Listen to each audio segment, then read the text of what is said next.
இறந்து போயிருக்கக்கூடிய நடிகை சௌகா ஜானகி அவங்க, அவங்க வீட்டு பீரோல வச்சிருந்த சில பொருட்கள பார்த்துட்டு, ஒட்டுமொத்த ஃபேமிலியும் அதிர்ச்சியில மூழ்கியிருக்காங்க. அதோட விவரத்த தான் இந்த வீடியோல பார்க்க போறோம். நடிகை சௌகா ஜானகி அவங்கள பொறுத்தவரைக்கும் 94 வயசுல இப்ப காலமாயிருக்காங்க. அவங்களுடைய மரணத்த பத்தியும், அவங்களோட வாழ்க்கை முறை எப்படி இருந்திருக்கு, என்ன மாரி வாழ்க்கை வாழ்ந்திருக்காங்க அப்படிங்கிற மாதிரி பல சுவாரஸ்யமான தகவல்கள் தினம் தினம் வெளிவந்துகிட்டே இருக்கு. 1950கள்லயே சினிமாவுக்கு என்ட்ரா இருக்கக்கூடிய சௌகா ஜானகி அவங்க, பலமொழி திரைப்படங்கள்ல 400க்கும் மேற்பட்ட திரைப்படம் நடிச்சிருக்காங்க. 300க்கும் மேற்பட்ட மேடை நாடகங்களை நடிச்சிருக்காங்க. இது மூலியமா எக்கச்சக்கமான கௌரவமான விருதுகளும் அவங்களுக்கு கொடுக்கப்பட்டிருக்குது. அப்படி வாங்கின அந்த விருதுகள் எல்லாத்தையுமே அவங்க ஒரு பொக்கிஷமா தான் பார்த்துருக்காங்களாம். வளையாபதி அப்படின்னு சொல்லக்கூடிய படம் தான் இவங்களுக்கு தமிழ்ல ஒரு அடையாளத்தை ஏற்படுத்தி கொடுத்துச்சு.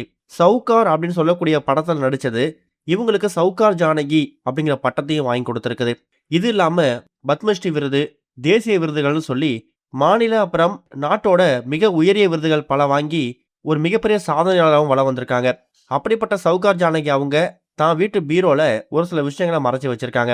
தான் இறந்து போறதுக்கு முன்னாடி வரைக்கும் கிட்டத்தட்ட ஒரு 90 வயசு வரைக்கும் அவங்க எழுந்து நடமாடக்கூடிய அந்த சிச்சுவேஷன் வரைக்கும் அவங்களோட சினிமா ஃபீல்ட்ல வாங்கின பல விருதுகள் எல்லாத்தையுமே ஒரு பீரோல லாக்கர்ல பத்திரப்படுத்தி வச்சிருக்காங்க.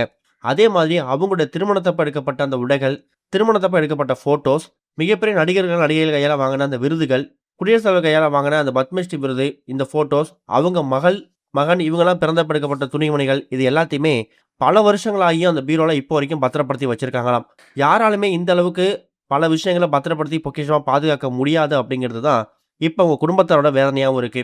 இப்ப அவங்க இறந்து போனதுக்கு பிறகு அவங்க அறைய சுத்தப்படுத்தி எல்லா பொருட்களையும் எடுத்து ஆர்கனைஸ் பண்ணும்போது தான் அந்த பீரோவ ஓப்பன் பண்ணி பார்த்துருக்காங்க. அந்த பீரோவ ஓப்பன் பண்ணி பார்க்கும்போது, இப்ப நம்ம சொல்லிக்கக்கூடிய இந்த எல்லா பொருட்களையும் அந்த பீரோல அவங்க பொக்கிஷமா பத்திரமா வச்சிருந்திருக்காங்க.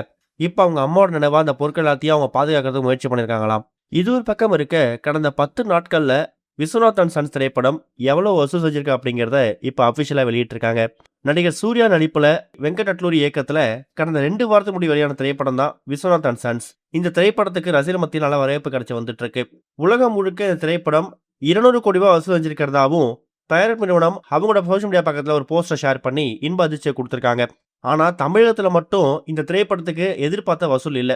ஆரம்பத்துல இருந்தே விஸ்வநாத் திரைப்படம் தமிழகத்துல குறைந்த அளவு மட்டுமே வசூல் செஞ்சு வந்துட்டு இருக்கு. இன்னொரு பக்கம் கடந்த சனி அப்புறம் ஞாயிற்றுக்கிழமையில இந்த படத்துக்கான வசூல் கொஞ்சம் அதிகமாயிருக்குதாம். இது மூலயமா தமிழகத்துல இந்த திரைப்படம் 50 கோடி வரைக்கும் வசூல் செஞ்சிருக்கு அப்படிங்கிற மாதிரியும், இன்னும் 2 வாரத்துக்கு தமிழ்ல பெரிய படம் இல்லாத காரணத்தால 65 கோடி வரைக்கும் வரதுக்கு வாய்ப்பு இருக்குதாம். இந்த நியூஸ் பத்தி நீங்க என்ன நினைக்கிறீங்க அப்படிங்கிற கருத்துக்களை கமெண்ட்ல மென்ஷன் பண்ணுங்க.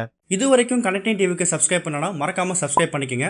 உடனடி அப்டேட்ஸ் பெறுவதற்கு நோட்டிபிகேஷன் பெல்லையும் கிளிக் பண்ணிக்கங்க.